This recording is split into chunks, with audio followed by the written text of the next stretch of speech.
The sun hadn't even cracked the horizon when I eased the truck into idle and let the engine hum beneath my hands. Cold coffee in a paper cup, logbook open on the dash, and that long ribbon of highway stretching out like a question I wasn't ready to answer. I'd spent 45 years chasing lines of asphalt, counting life in exit numbers and diesel receipts. Now, sitting still felt like rust. Before we continue, don't forget to like this video, subscribe to the channel, and turn on the bell icon, so you never miss a story like this one. Tomorrow was supposed to be the trip. A weekend by the lake, my daughter said. Just the three of us. A little goodbye to the road. She'd picked a cabin, packed the cooler, even bought me new flannel because apparently my old one smelled too much like Miles. Her husband smiled through every word. He always smiled like a man who'd rehearsed caring in the mirror.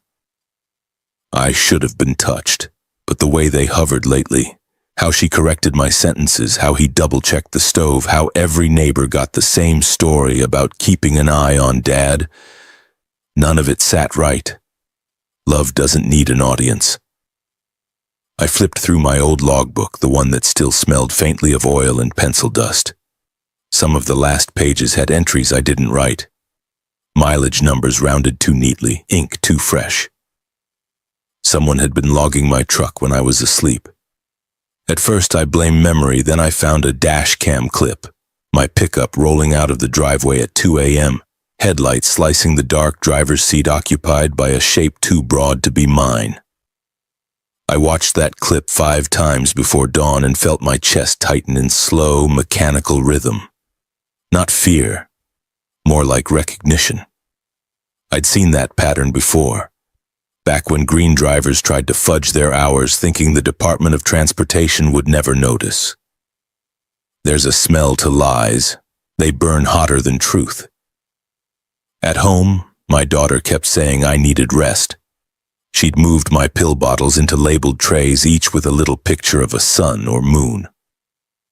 Makes it easier, she said. Maybe it did. But the pills were never where I left them. Her husband offered to handle my mail, said he'd streamline things. The same week, 2 insurance statements went missing and my truck registration came back, duplicate requested. When I asked about it, he laughed, called me old school. Maybe I am. Old school keeps copies. The morning light slid across the truck's hood, turning every dent into a story. There was a new one, thin scrape near the hitch paint from another vehicle embedded like ash. Not mine, not from any road I'd driven. So I did what I'd always done before a long haul. Pre-trip inspection. Checked the tires, the fuel, the log. And then I wrote one clean line at the top of a fresh page. Mile marker 0 personal. I told myself it was nothing. Families fuss, people make mistakes. Maybe I had forgotten more than I realized. Still, I printed every bank statement from the past 3 months, tucked them into a manila folder and locked it in the glove box beside an old pen light and a folded map of Missouri. That night at dinner they rehearsed the weekend again. How peaceful the lake would be, how I should bring that folder with the will so we could review it together. My fork stopped halfway to my mouth. I asked why a fishing trip needed legal paperwork. My daughter blinked, searching for the line she'd practiced. Just being responsible, Dad. Her husband filled her silence with that practiced grin. We'll take care of everything for you. The phrase hit like black ice. You feel the skid before you see it. I smiled, chewed slow, let it pass. Sure, I said, I trust you. But inside the gears shifted. I'd run enough routes to know when a detour was coming. After dinner, I stepped onto the porch and listened to the night. Somewhere down the block, a dog barked twice, then went quiet. The air smelled like coming rain and cut grass. I closed my eyes and thought about all the times I'd called home from a payphone off I-40. My daughter's voice small and bright, telling me to honk the horn for her bedtime. I wondered when that sound stopped meaning safety and started meaning proof. Before bed, I placed the dash cam chip into an envelope and wrote a name I hadn't used in years. Ruth, my old dispatcher. She used to say the road never lies, only drivers do. If anyone could read truth in tire tracks, it was her. I slid the envelope under my hat, laid both on the nightstand, and turned off the lamp. The house felt too quiet, like someone had unplugged the world. In that silence, the engine inside me idled low but steady. Tomorrow they'd pick me up for the goodbye trip. And if my map was right, tomorrow was when the road would start telling the truth again. Morning came gray and quiet, the kind of sky that never fully wakes up. My truck sat out front, dew sliding down the windshield like cold sweat. I stood there with a mug in my hand, watching steam twist into nothing, thinking how silence has a weight when you know something's off. They came out smiling, always smiling. My daughter with her travel thermos and neat checklist, her husband carrying that confident air of someone who likes being the one behind the wheel, even when it isn't his car. "Dad, you ready?" she asked. I nodded slow. "Always ready." Old habit. 40 years of leaving before dawn made those words automatic. But this time I wasn't driving. He took my keys without asking, said, "You've done enough miles for one lifetime, Oliver. Let me handle the roads." His tone was smooth, practiced, the kind that made neighbors think he was a saint. But something inside me tightened anyway, like a strap pulled too far. We rode in silence for the first stretch. The highway looked the same as it always did, but the sound in the cab was different. When you've lived your life by engines, you can hear intent in the idle. His foot hit the gas too hard, coasted too long, like someone driving a vehicle they didn't respect. Every time the turn signal clicked, my hand twitched toward a wheel that wasn't mine. We stopped for breakfast at a roadside diner, one I used to pull into back when freight still meant something. The waitress recognized me. "Still alive, huh?" she said, grinning. I laughed, but my son-in-law didn't. He looked at her name tag like it was a security threat. "He's doing fine," he answered for me. "We're just heading up to the lake." Her smile dropped a notch, sensing what I already knew. Something rehearsed about that man. When he went to the restroom, she leaned in. "You all right, Oliver?" "I'm just old," I said. "That's all." She shook her head. "You ain't old. You're careful. That's different." Careful. The word sat heavy. When I got back into the truck, I checked the glove box. My envelope for Ruth was still under my hat. Good. But the other envelope, the one holding my insurance papers, was gone. In its place, a fresh pack of tissues, like something quietly erased. I didn't mention it. Not yet. You don't show your hand when someone's counting cards. At the lake cabin, the air smelled too clean. New paint, new locks, refrigerator humming with the emptiness of places that haven't yet lived. He unpacked their cooler, set things in rows, and made a point of tossing my pills into a side pocket of his duffel. "Easier if I keep track," he said. My daughter smiled weakly. "You forget sometimes, Dad. He's just trying to help." Help. Always that word, like a promise wrapped around a leash. Later that afternoon, while they walked down to the dock, I checked the truck again. New mileage on the odometer, 32 miles more than when we left the diner. The key fob had never left his pocket, meaning while I was inside paying the bill, he'd moved the truck. Maybe not far, but far enough for something. I wrote the numbers down in my logbook. Time, location, fuel gauge, everything. Then I looked at the dash cam. Red light blinking steady. Recording. Good. That night, as they cooked dinner, I sat on the porch and looked out over the water. The lake was flat as glass, the kind of stillness that hides motion underneath. I thought of the miles behind me, the storms, the near misses, The empty diners at midnight where the jukebox played the same two sad songs. Funny thing about those years, I never feared the road. What scared me was losing the map. After dinner, he poured drinks. "To family," he said, handing me a glass of something brown.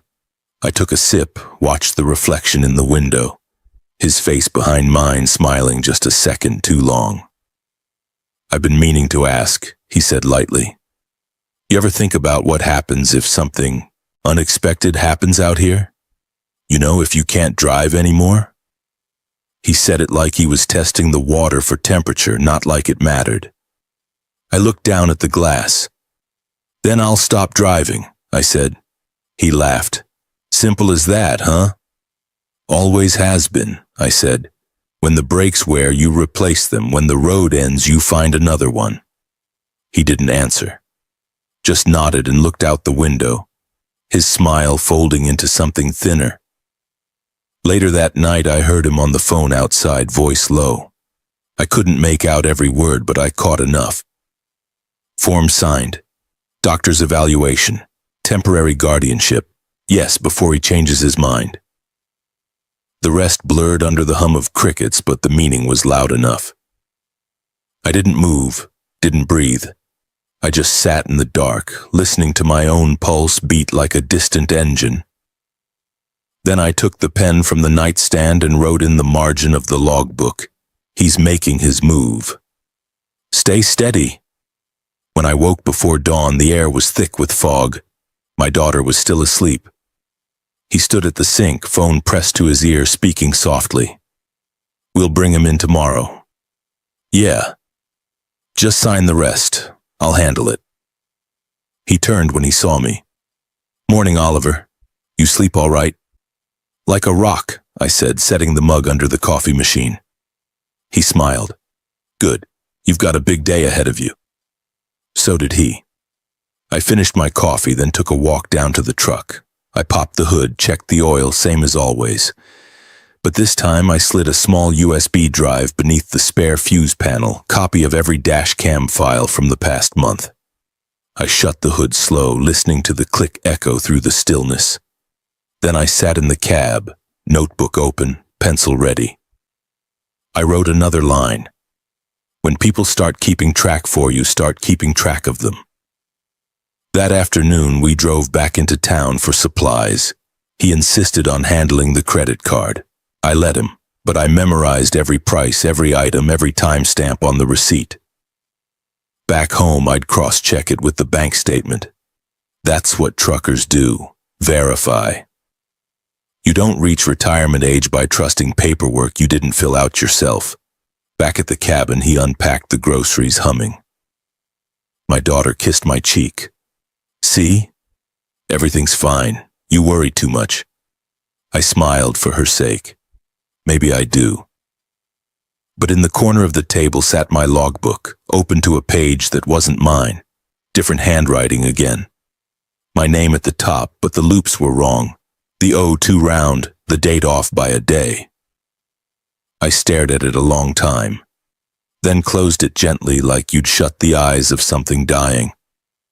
That night when they went to bed, I sat outside again, the lake silver under a half moon.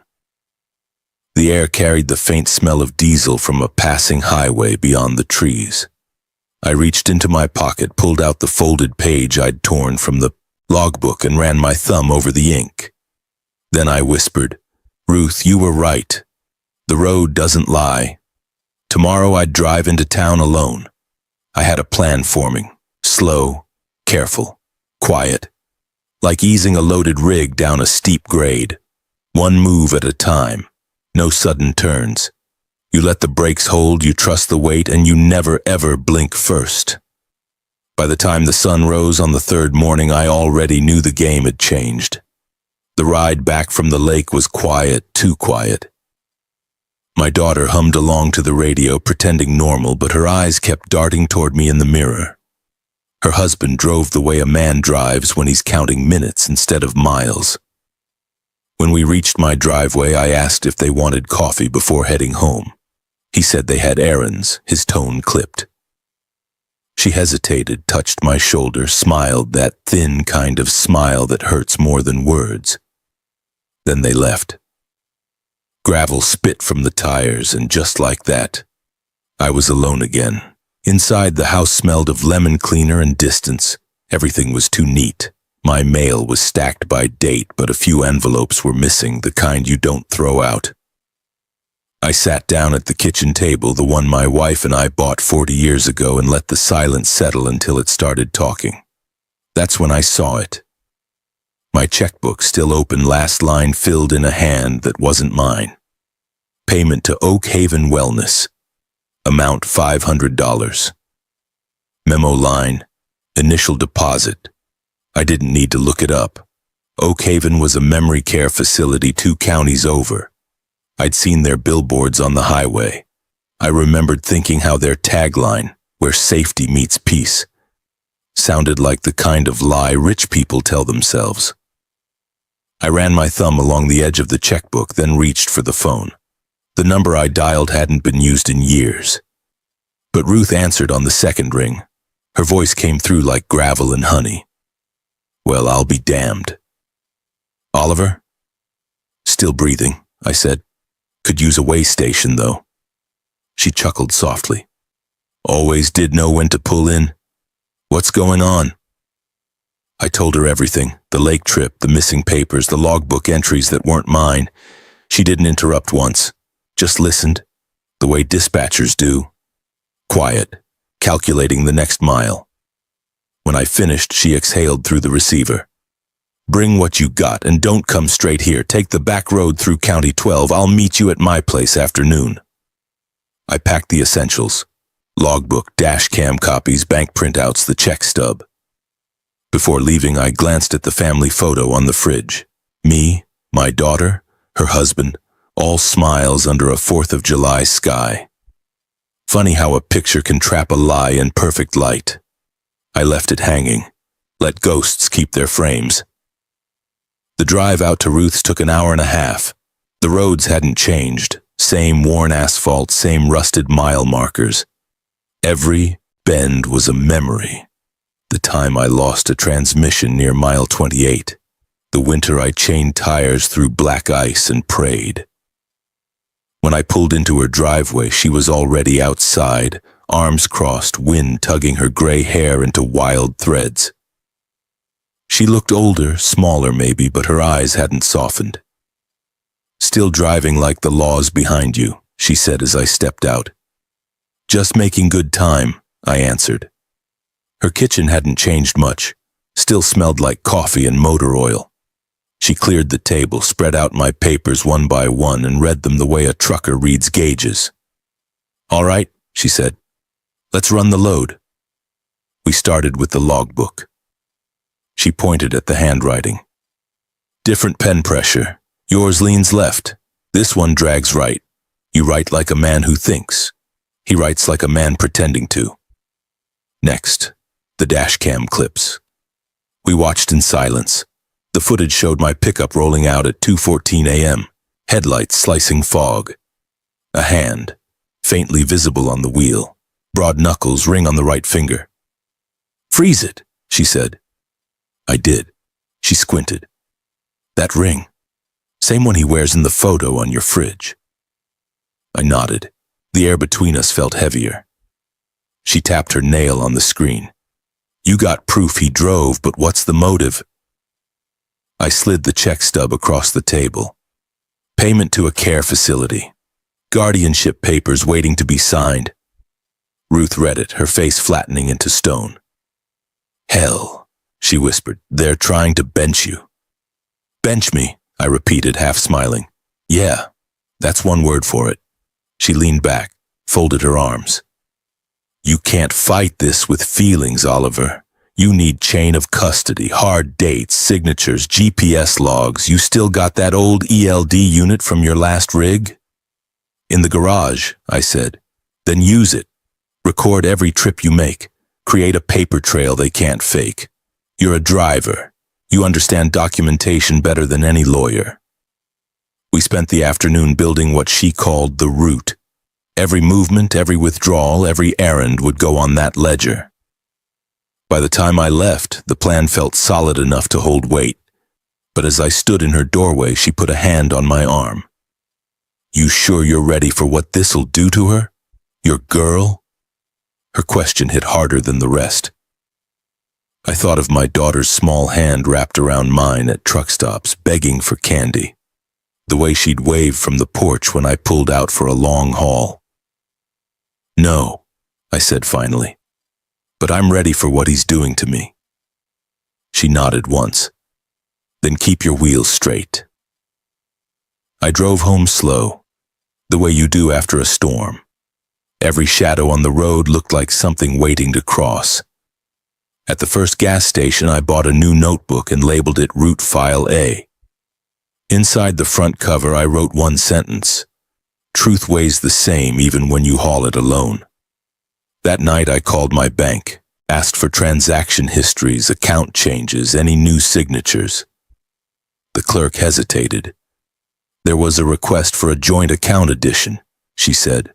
"A woman claiming to be your power of attorney." My mouth went dry. "Name?" "Your daughter's." I thanked her, hung up and sat in the dark for a long time. It didn't make sense. I could almost forgive the son-in-law. Ambition makes men cruel. But my daughter? She must have believed something. Someone must have told her I was slipping. And maybe in small ways I had been. Memory falters when you've got too many miles behind you. But not like this. Not enough to erase ownership. I walked out to the garage, opened the old log drawer, and found my ELD unit, dusty but working. Plugged it into the truck, let it blink alive. Then I opened the notebook and wrote my first new entry. Date, March 14th. Time, 9:22 p.m. Destination, none. Cargo, truth. The road outside was empty, moonlight cutting across the asphalt. I sat behind the wheel, hands resting where they always had. The smell of diesel and leather mixed with something older. Memory, maybe. For the first time in months, I felt steady. Before heading inside, I opened the glove box and checked the folder of receipts. Still there. But now I added something new, a small voice recorder. I hit record and spoke softly. "This is Oliver. If you're hearing this, something's gone wrong. I'm not crazy, I'm not sick, I'm tracking the route." I left it running until the tape filled with the hum of the truck idling in the driveway. Then I shut it off, tucked it back beside the logbook, and closed the compartment. When I finally lay in bed, the clock read midnight. The house was silent again, but this time it didn't feel empty. It felt like a cab waiting for green light. My mind replayed Ruth's words, "Keep your wheels straight," so I would. Tomorrow I'd call an attorney. And then I'd start building the case mile by mile, like every load I ever hauled. Because the truth doesn't outrun you. It just waits at the weigh station, patient as gravity, ready to balance the scale. The morning after I spoke with Ruth, the world looked ordinary again. And that was the strangest part. Sunlight poured through the blinds, dust drifted like quiet snow, and the coffee pot burbled its slow song. But I'd already crossed a line inside my head. Once you start logging truth, you can't stop. Every sound becomes data, every silence, evidence. I shaved, dressed, and checked the mailbox before breakfast. Bills, flyers, and a single white envelope with no return address. The handwriting was careful, feminine. Inside was a photocopy of a notice of intent to transfer guardianship. My name printed in black ink under the word respondent. The signature line was blank. They hadn't filed it yet, but they were close. I folded the paper, slid it into the logbook, and whispered to no one, "Not yet." Ruth had told me to find an attorney. Someone who understood chain of proof. That afternoon I drove into town, parked outside a low brick office where a weathered sign read Diaz and Hartman, LLC, Elder and Estate Law. The bell over the door jingled with the small-town politeness of 1980. Inside smelled of paper and lemon polish. A young assistant offered coffee. I waited until the older man himself emerged. Silver hair, tie loosened, reading glasses dangling by a cord. "Oliver." "Ruth called ahead," he said. "Said you've got yourself a storm." Something like that. We sat at a long oak table. I laid out the evidence: logbook, dash cam photos, check copies, banknotes. He listened the way truckers listen to engines, not for noise but for rhythm. When I finished, he drummed his fingers once and nodded. "You've got grounds," he said. "Forgery, attempted financial exploitation, but if you go straight at them, they'll paint you unstable. We'll need leverage, something public, something binding." "Binding," I repeated, "like a cargo seal." "Exactly." He leaned back. "The community here holds an annual founders picnic, right? My mother drags me every year. Your wife's memorial plaque is still on that old oak?" "It is." "Good. We'll use that. There's a donation program. Honorary plaques require notarized conditions. If we word it right, the condition forces a public reading before any change in your legal status. Means if they try to file those papers within 30 days, that clause triggers automatically, right in front of half the county." I smiled for the first time in days. "So the truth gets read out loud," he nodded, "and you stay behind the wheel." We spent 2 hours drafting the document. It sounded like simple generosity, a widower donating in memory of his late wife, but hidden in the fine print was the safeguard.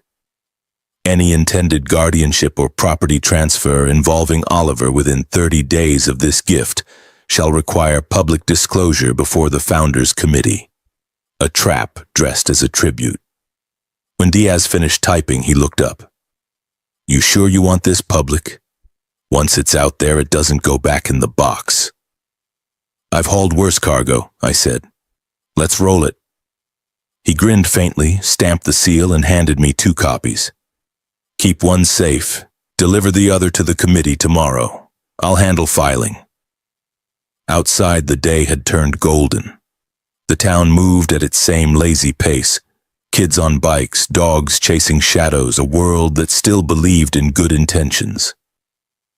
I sat in the truck for a minute, breathing the warm air, then drove to the hardware store for a small safe box. Old habits.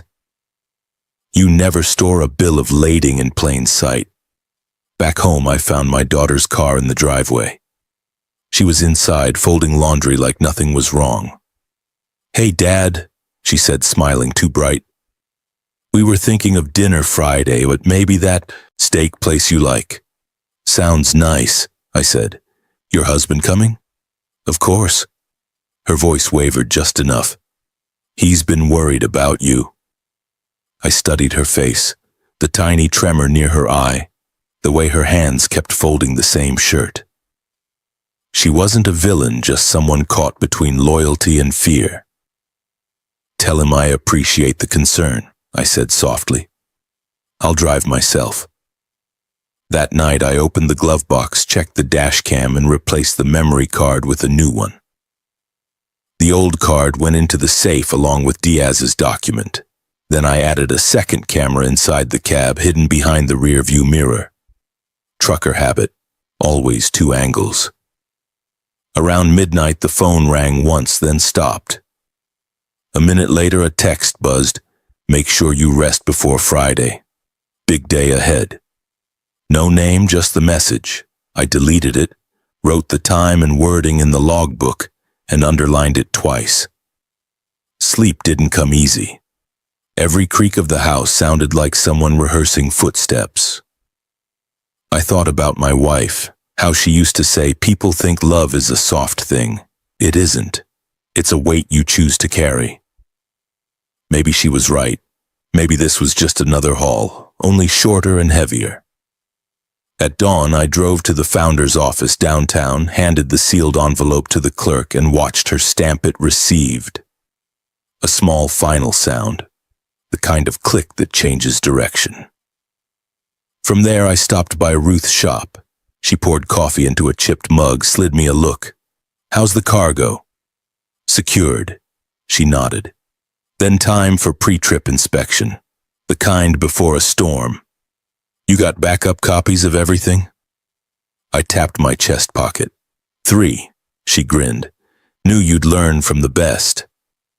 We sat a while without talking, the radio whispering old country tunes. Outside, a freight train passed, slow and rhythmic, steel against steel, a sound that always meant movement. Ruth looked out the window. They'll make their move soon, Oliver. Folks like that don't idle long. I know, I said. That's why I'm fueling up. I left her place just before noon. The sky had turned the color of tin, wind rising off the plains. Somewhere in the distance, thunder muttered, not a storm yet, but the promise of one. I tightened my grip on the wheel and smiled. Pre-trip complete. Tomorrow I'd act like nothing had changed. Let them believe I was drifting. Let them plan the next family event. Because now every mile forward was recorded, time-stamped, notarized, and ready to speak when the day came. The road doesn't forget. It just waits for you to check the brakes. Friday morning came soft and gray, the kind of light that hides everything it touches. I woke before dawn, made coffee and stared at the steam curling up like smoke from a small fire. The house was still. Even the clock ticked quieter, as if waiting for a cue. When the knock came, I already knew whose rhythm it was. 3 short taps, 1 pause, then 2 more.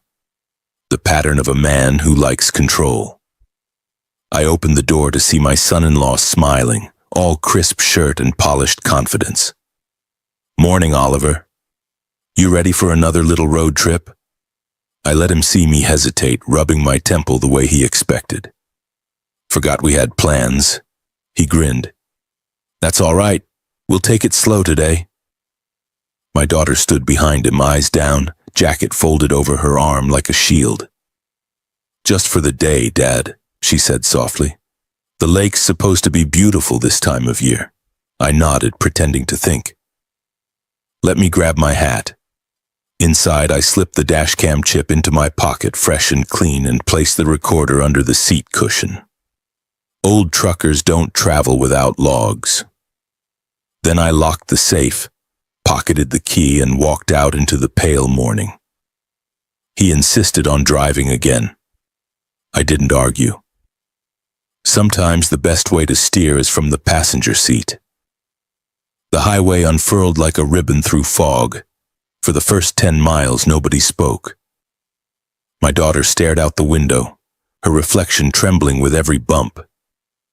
He whistled tunelessly, tapping the steering wheel with 2 fingers. The sound was small, but it crawled under my skin. Each tap felt like a countdown. We passed the exit for the lake. I watched the sign disappear in the side mirror. Missed your turn, I said lightly. He waved it off. Shortcut. Another exit slid by. My daughter shifted in her seat. Honey, I think that was it. He kept driving. There's another road up ahead. But I'd hauled enough freight through this county to know the map in my bones.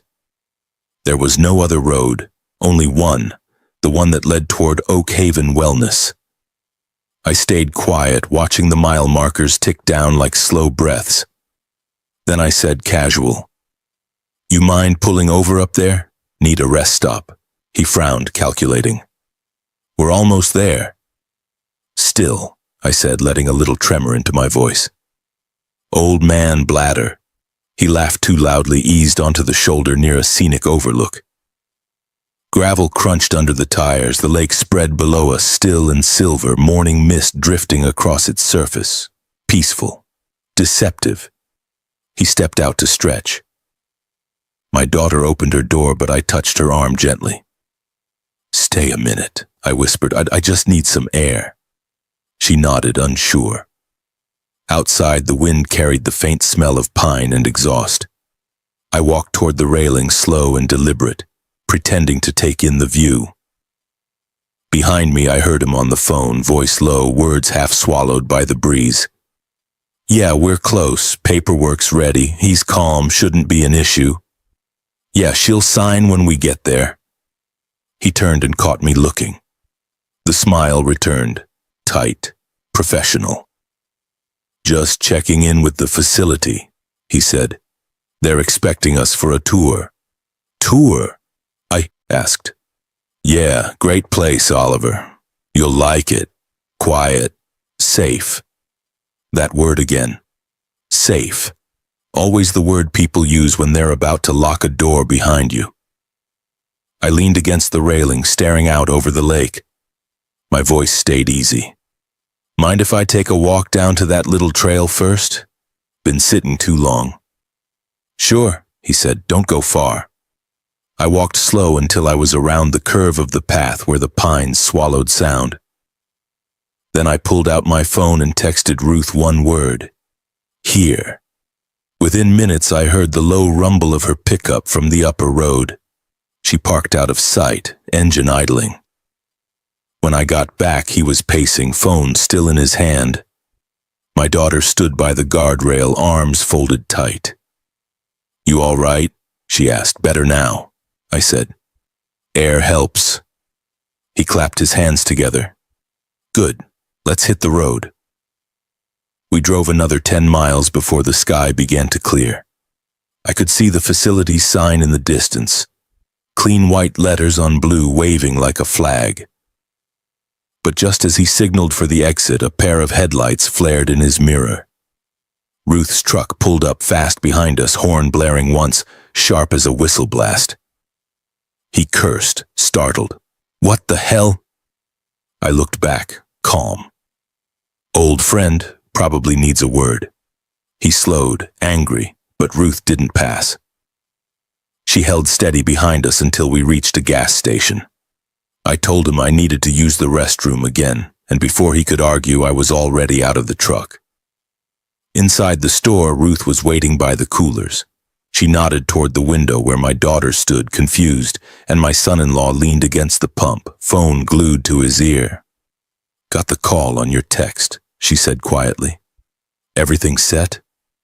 Recording, I answered. He's already confirmed destination and motive. Good, she said. Now keep him talking. We'll want him to repeat it. We stepped back outside together. He looked irritated but tried to mask it with charm. Didn't know you two knew each other. Old trucking days, Ruth said smoothly. I was his dispatcher. Small world. Smaller than you think, she said. I watched him swallow his temper, that tiny twitch in his jaw he couldn't hide. Well, we should get going, he said. Long drive ahead. Ruth smiled. You take care of him now. Her tone made the words sound like a warning. We pulled back onto the highway. This time he kept to the speed limit, silence thick as tar. The lake sign appeared again, smaller now, fading in the rear view. My daughter reached for his hand. He didn't take it. When we finally stopped at a diner for lunch, she went inside to order. He stayed by the truck, pretending to check the tires. I stepped out slowly, notebook in hand. He glanced up. What's that? Old habit, I said. Just logging the trip. He smirked.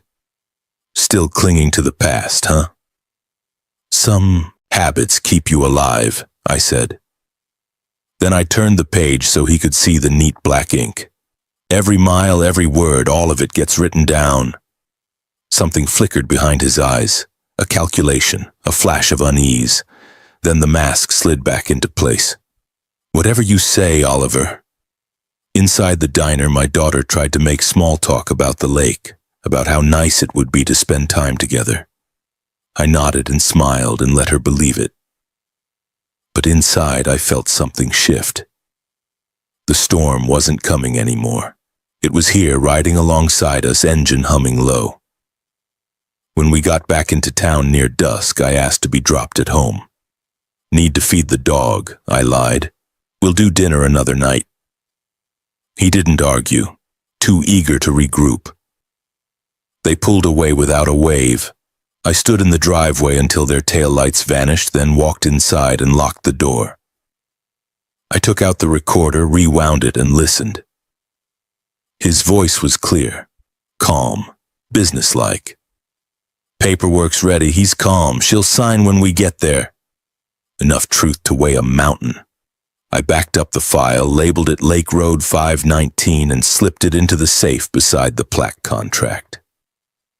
Then I sat on the porch and watched the stars rise. Somewhere out there, the highway whispered through the dark, same as always. But for the first time in a long while, I felt like I wasn't the one being carried. They thought I was fading, but the old driver in me was just shifting gears. The week that followed moved like a long stretch of flat highway. Nothing ahead but distance, nothing behind but ghosts. Each morning I woke before sunrise, brewed my coffee, checked the lock on the safe, and waited for something to happen. It didn't, at least not yet.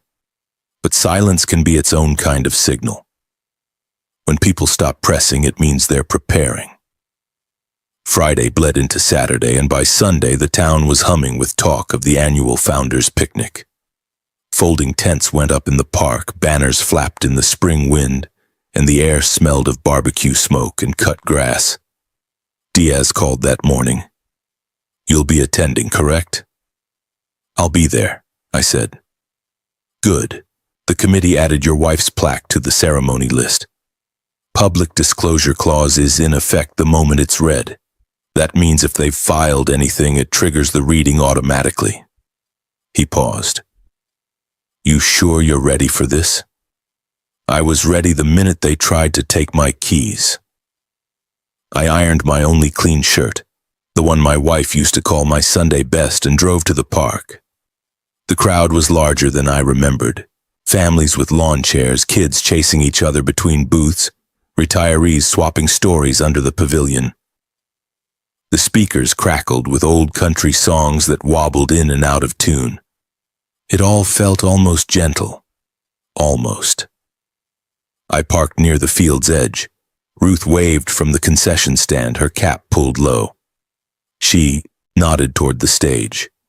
"They're here," she murmured when I joined her. Across the crowd, I spotted my daughter and her husband shaking hands with the mayor, all polite smiles. He was dressed sharp again, talking too loudly, the kind of man who wants the world to see his good intentions. My daughter stood a half step behind him, eyes flicking across faces as if searching for something she'd already lost. The MC tapped the microphone. "Welcome, everyone, to our annual Founders' Picnic. Today we honor those who built this town with calloused hands and generous hearts." Applause rolled across the field. I felt the vibration in my chest, slow and steady like an engine warming. Ruth leaned closer. "Once they start the plaque readings, Diaz will cue you. You just stay calm. Let the paperwork talk." I nodded. Paper never lies. The ceremony began. One name after another, stories of teachers, farmers, soldiers. People clapped, laughed, wiped tears. It was a small town's heartbeat, steady and predictable. Until the MC cleared his throat and said, "Our next dedication comes from longtime resident Oliver, a gift in memory of his late wife to the community she loved." My name carried across the park, quieting conversations. I walked to the stage, feeling the gravel crunch under my boots. Diaz stood near the podium with a folder in hand, silver hair glinting in the sun. He smiled faintly when our eyes met. "This plaque," he began, "is not only a remembrance but a promise." He unfolded the document and started reading. His voice was steady, each word crisp enough to cut air. "It stipulates that if any transfer of guardianship or property concerning Mr. Oliver occurs within 30 days of this donation, the terms of such action must be publicly disclosed before this committee." A murmur rippled through the crowd.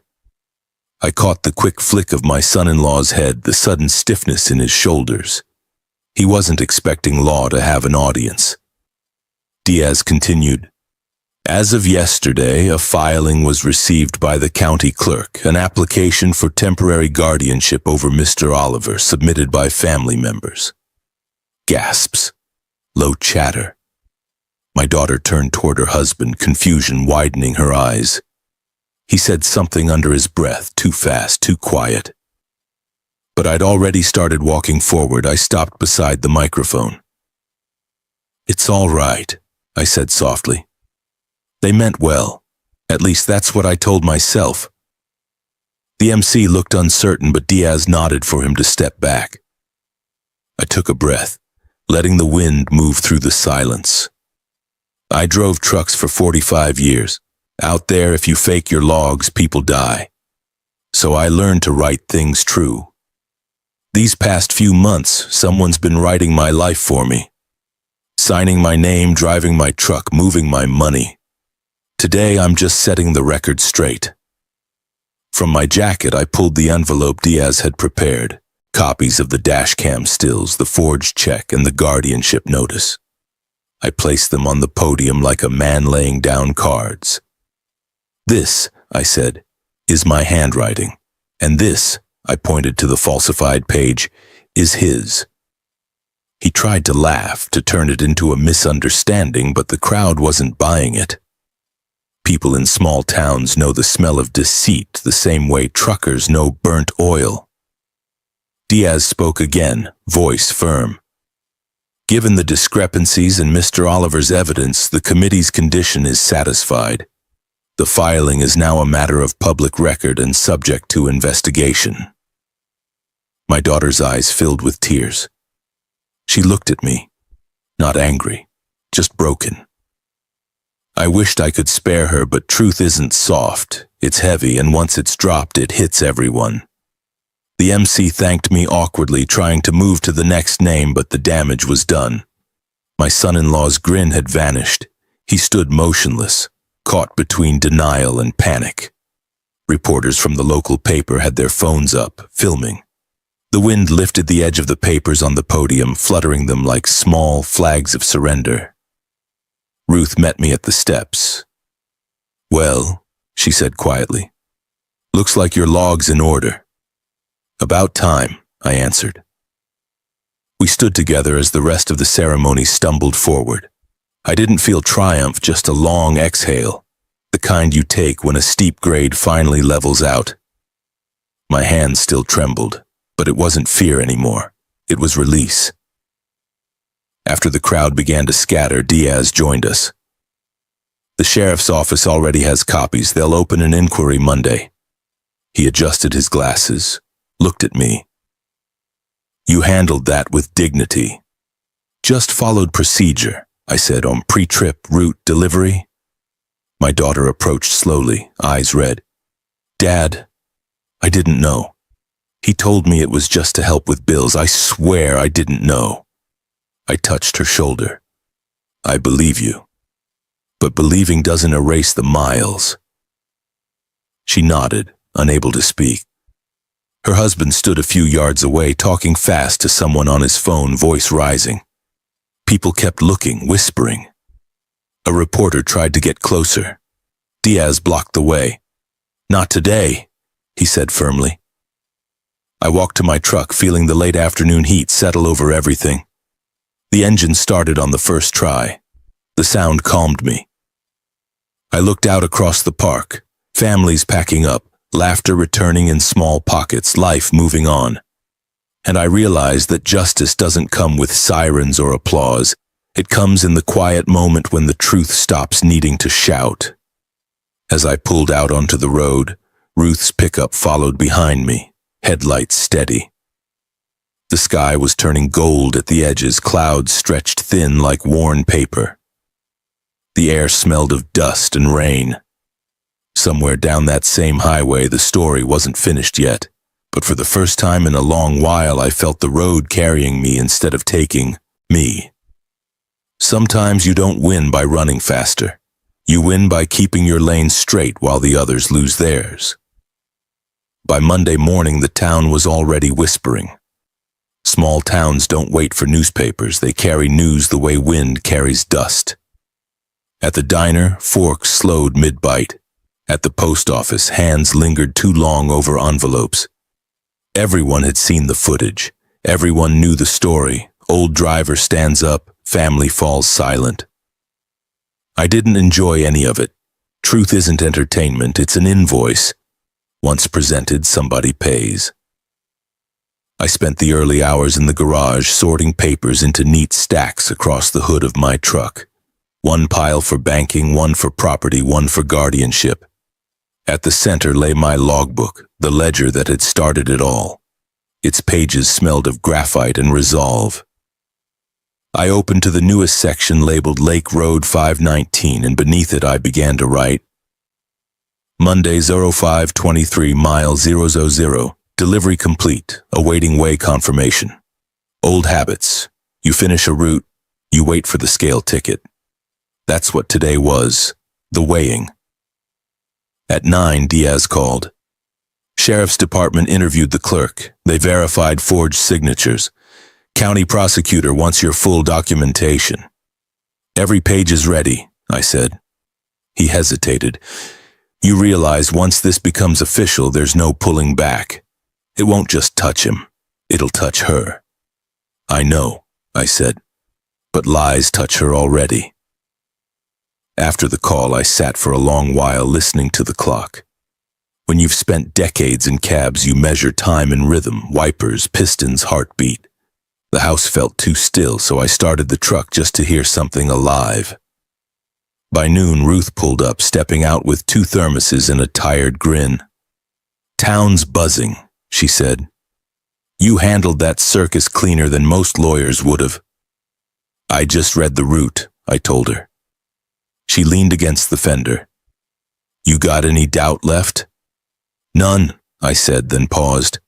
But doubt's never the problem. Regret is. She nodded, unscrewed a thermos cap, poured coffee for both of us. Then let's finish the haul. We spent the afternoon indexing files. Ruth's hands were steady, mine slower but sure. Each sheet slipped into a labeled folder, each folder into a weathered briefcase. She called it Manifest of Truth. By late afternoon, the doorbell rang. My daughter stood there, hair pulled back, face pale. Can I come in? She asked. I nodded, motioned toward the table. Ruth excused herself to the porch, giving us space. My daughter looked at the stacks of paper. You really kept everything, she whispered. Always did, I said. Mileage, meals, miles between apologies. She winced. I didn't understand what he was doing. He said you needed help, that it was just paperwork to make bills easier. I kept quiet. The silence drew her forward. I swear I didn't know about the house. He said it was just refinancing. I wanted to believe him. Believing's easy when someone tells you what you want to hear, I said. But believing isn't knowing. Tears gathered at the corners of her eyes. They're saying he might be charged. Fraud, coercion. He's blaming you, says you set him up. I didn't set him up, I said softly. He built his own ramp. I just moved out of the way. She covered her mouth, trying not to cry. I'm so sorry, Dad. I wanted to tell her it was all right, that the hurt would fade, but truth doesn't heal fast. It scabs slow. Ruth came back in, gentle as wind. I should get these to Diaz. My daughter looked at her. You helped him? Ruth nodded. Dispatchers don't abandon their drivers mid-route. After she left, my daughter stayed a while longer. She wandered through the living room, touching old photos, letting memories do their quiet work. Mom would have hated this, she said finally. Maybe, I answered. But she'd have hated lies more. When she left, dusk was already pressing against the windows. I poured a small shot of whiskey, doctor's orders against it, but tonight felt earned, and sat on the porch. The street was empty except for the low hiss of sprinklers down the block. Across the sky, the first star blinked on. I thought of all the nights I'd spent under stars from Texas to Montana, hauling freight while the world slept. Back then, my logs were the only proof I'd been anywhere. Funny how that never changes. Life itself's just a series of logs, miles of truth you hope someone reads right. At 9, Diaz called again. The sheriff's office served him papers. Temporary restraining orders granted, investigations active. I exhaled slowly. Guess that's the scale ticket. He chuckled. You're clear, Oliver. No more ghosts behind the wheel. After hanging up, I reopened the ledger and wrote another line. 0523, load delivered. Cargo intact, driver clear. The words looked simple, but they felt like a lifetime. Then I closed the book, set it on the table, and let my mind wander back through the roads of my life. The way stations, the midnight runs, the truck stop coffee that tasted like burnt hope but kept you alive. Out there you learn one rule. Weight tells truth. You can lie about routes, logs, even hours, but the scale never blinks. It just shows what you carry, and tonight I carried peace. Heavy, honest peace. Still, I knew the route wasn't fully done. There's always post-trip inspection, the cleanup, the reflection, the final note in the ledger. Tomorrow I'd meet with Diaz and Ruth, make sure every document found its drawer. After that, maybe I'd drive nowhere just to feel the road hum again without destination. Inside, the clock clicked toward midnight.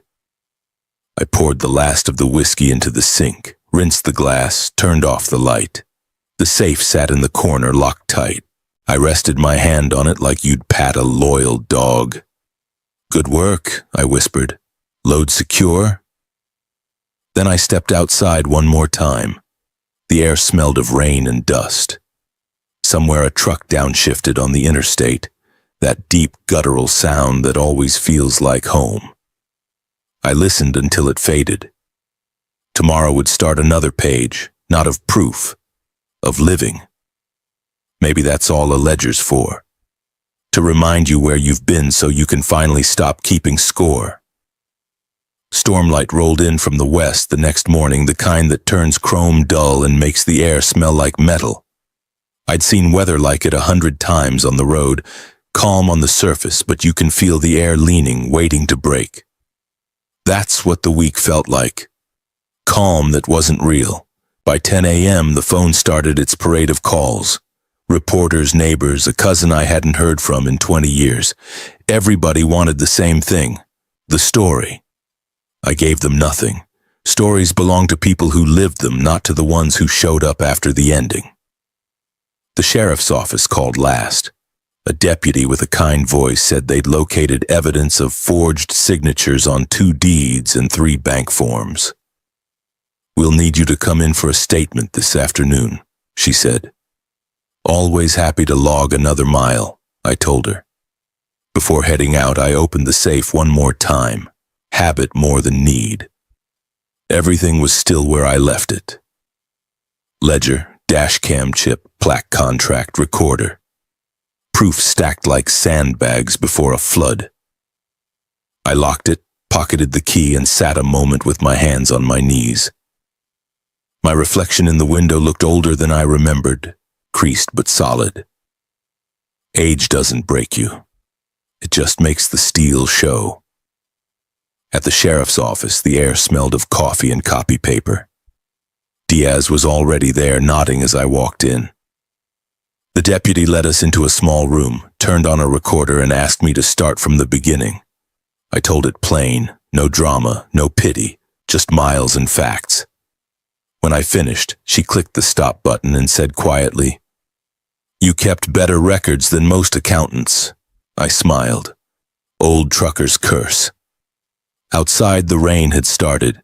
Diaz handed me a folder. "Temporary seizure order," he said. "They froze his access to your accounts. He's under formal investigation now." "Guess he jackknifed," I said. Diaz frowned. "Jack what?" "Jackknifed," I repeated. "When a rig folds in on itself, happens fast. One wrong move, all that weight swings around and crushes what's pulling it." He nodded slowly. Fitting. We drove back to my place together. Ruth was waiting on the porch, raincoat slicked with water. "They arrested him at his office," she said before either of us spoke. "Tried to delete files off his laptop, but IT caught him. Sheriff's got it." I didn't feel joy, not even relief. Just quiet, like the air right after thunder. My daughter wasn't with him when it happened. She'd gone to stay with a friend. I was grateful for that small mercy. Inside, we sat around the table. Me, Ruth, Diaz, 3 old hands closing a root. Diaz spread out fresh documents, the official confirmation of ownership restoration, bank reinstatement letters, and the court's protective order. "You're clear," he said. "Everything's in your name again." I stared at the papers a long time before I signed. My hands shook, not from age, but from the weight of it. The strange gravity of reclaiming something you never should have lost. Ruth placed her hand over mine, steadying it. "Easy," she murmured. "Keep your lane." I finished the signature, set the pen down, and breathed. We sat in silence for a while. The rain tapped the roof like fingers on tin. Diaz packed his briefcase. Ruth refilled the coffee cups. I stared out the window at the old pickup in the driveway, beads of water sliding down its hood, each one finding its own path. That's what life is, really.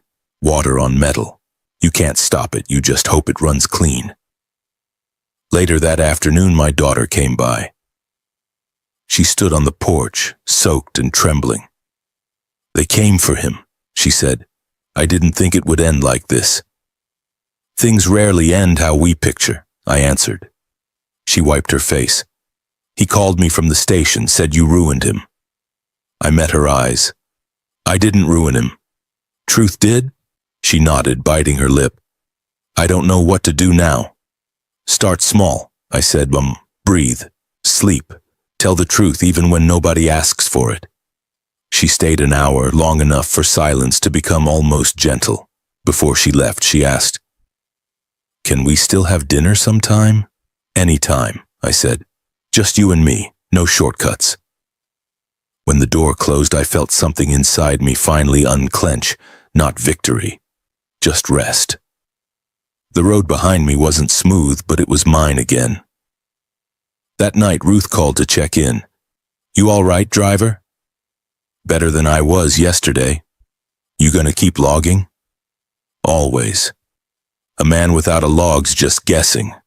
She laughed softly. "Then I'll see you at the Founders next year. Bring that old truck, folks want to see the legend." "Legend," I said, half smiling. "It's just a machine that never quit." "Sounds familiar," she said, and hung up. The rain eased near midnight. I stepped outside, let the wet air cool my face. Somewhere far off, a train horn echoed long and low, trailing into the dark. I thought of the first run I ever took, green and scared, back when my wife was still alive and the world seemed endless. She used to say every road was a promise. You might not know where it ends, but you'll know who you are when you get there. I looked down at my hands, grease-stained, lined, still strong. Maybe that was enough. Tomorrow I'd change the oil, fix the left brake light, and drive a few quiet miles just to feel the tires hum. Not running from anything, not chasing anything, just moving because that's what I was built to do. The storm clouds broke then, thin light cutting through. For a moment the wet pavement glowed silver and I could see my reflection stretched beside the truck. Old man, old machine, both still upright after the spin-out. Jackknife behind me, road ahead clear. The week after the arrest felt like driving an empty rig down a long grade, quiet, heavy, and strangely light at the same time. For the first time in months, the phone stayed still. No lawyer calls, no questions, no noise, just the clock, ticking honest. I woke early, brewed coffee, and sat by the window watching the street warm into morning. A neighbor walked her dog. A delivery truck rattled past. Ordinary life had found its rhythm again, and I was learning how to match it. After a while, I poured a second cup and walked out to the porch. The air carried the scent of rain on asphalt, that clean, tired smell of miles washed away. Ruth stopped by around 10, pulling her old pickup into the drive. She climbed out with 2 paper bags, donuts and spark plugs. "Figured you'd need both," she said. I laughed, and it surprised me how natural the sound felt. "I'll take the sugar before the work." We ate on the porch in easy silence. Finally, she said, "You heard from your girl?" "Yesterday. She's staying with friends for a while, said she's getting counseling." "Good," Ruth said. "People gotta learn their own roads." She studied me a moment. "You ever gonna drive again? For real, I mean." I looked toward the truck. "Maybe short runs, I don't need the money, just the motion." She smiled. "Knew it. You were born with diesel in your veins." After she left, I spent the afternoon in the garage. Changed the oil, fixed the brake light, tightened the belts. The radio played old Merle Haggard songs, half static, half memory. Every turn of the wrench felt like a prayer I didn't know I'd been saying. When I finished, I sat behind the wheel just to feel the seat mold to me again. I turned the key halfway. The dashboard lights blinked awake like fireflies. I didn't start the engine. Just listened to the silence afterward, the kind that fills a man instead of empties him. Toward evening, the sun cut low through the trees. I drove a few miles out of town, slow in the right lane, the road glowing amber under the tires. The world looked different when you weren't running from it. Every mailbox, every field, every curve carried a kind of forgiveness I hadn't expected. At the county line, I pulled over at an old rest area, the same place I'd slept in my rig a dozen times back in the day. Now the picnic tables were cracked, paint peeling, weeds poking through concrete. I walked the perimeter once, hands in my pockets. There was an old bulletin board nailed to a post, faded paper, rusted nails. Someone had scribbled across the top in black marker, "Keep it between the lines." I smiled. Maybe that was all the advice life ever needed. On the way back, I stopped at the diner. The waitress who'd seen us that morning at the lake looked up and grinned. "Heard you won," she said. "Not a competition," I told her. "Well, whatever it was, you look lighter." Maybe I dropped some weight. She poured my coffee and patted my shoulder.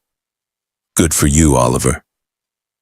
When I got home, the house felt warmer somehow, less hollow. I turned on a lamp in every room just to chase away the habit of darkness. Then I took out the ledger and opened to a clean page. Euro 6 or 2, post-trip inspection. Cargo, peace. Damage, none. Fuel, enough. I closed the book and set it on the table beside the old photo of my wife. Her smile in that picture still carried sunlight. "We made it back," I whispered. "Took the long way, but we made it." The next day, my daughter came over. She looked different, tired but steady. She hugged me for the first time in a long while. "I didn't deserve your forgiveness," she said. "It's not about deserve," I told her. "It's about direction." She nodded, eyes wet. "Can we start over?" "Starting over's easy," I said. "It's staying steady that's hard."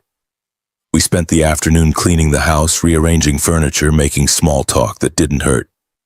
For the first time, she laughed without flinching. When she left, she kissed my cheek and said she'd call tomorrow. The sound of her car fading down the street felt like closure wrapped in possibility. That night, I sat on the porch again. Fireflies flickered in the yard. Across the street, a kid pedaled past on a bike with a squeaky chain, the noise bright and alive. I leaned back, hands folded over my chest, and let the quiet settle. Sometimes you measure a man not by the roads he takes, but by the roads he decides to stop driving. I'd spent a lifetime chasing horizons, thinking peace waited at the next exit. Turns out it was parked right here the whole time. Old house, old truck, quiet sky. The clock inside struck 9.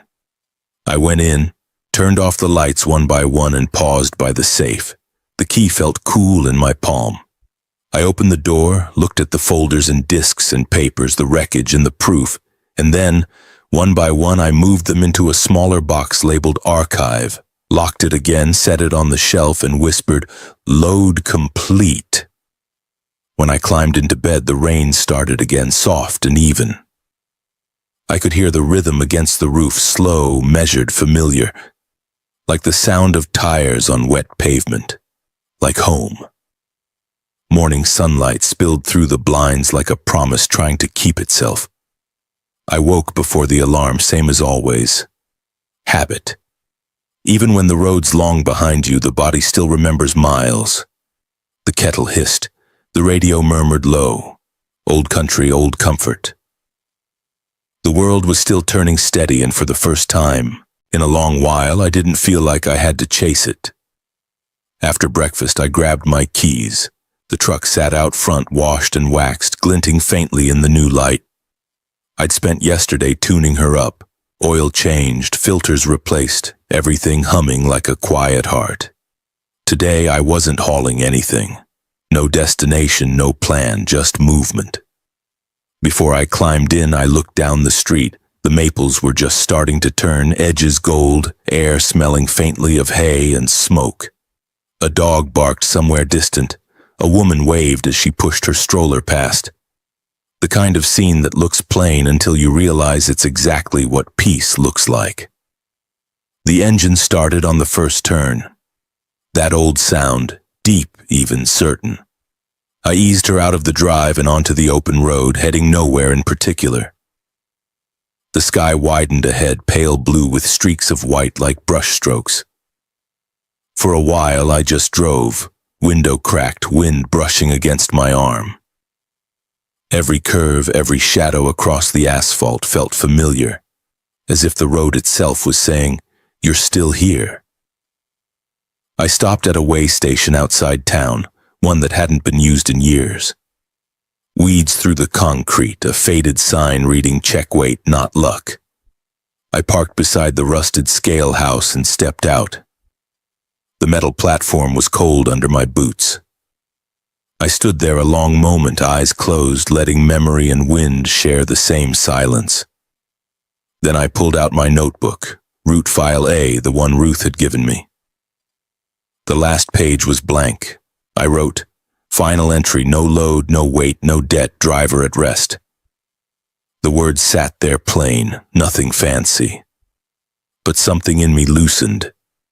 A knot that had been tied since the day they tried to take my life out from under me. I tore the page free, folded it once and tucked it behind the sun visor. Not for proof, just for me. Driving back, I stopped at the Founders Park. They'd already mounted the new plaque under the oak. Bronze letters caught the light, in memory of a woman who believed love was the longest road and worth every mile. I touched the metal with my fingertips, tracing her name. "You'd have laughed at all this," I said quietly. Told me to quit being dramatic. The wind rustled the branches like an answer. I sat on the bench beneath it, feeling the warmth of the sun seep through my jacket. Across the field, Ruth waved from her truck, a small silhouette of friendship that had weathered its own storms. When I got home, the mailbox held a letter from my daughter. No envelope fancy enough to hide guilt, no perfume to soften the words. Just a folded page, her handwriting small and careful. "Dad, counseling's helping. I'm working part-time again. I think about Mom a lot lately, about how she'd have known what to say. You were right. Truth hurts first, but it heals better. Thank you for not giving up on me.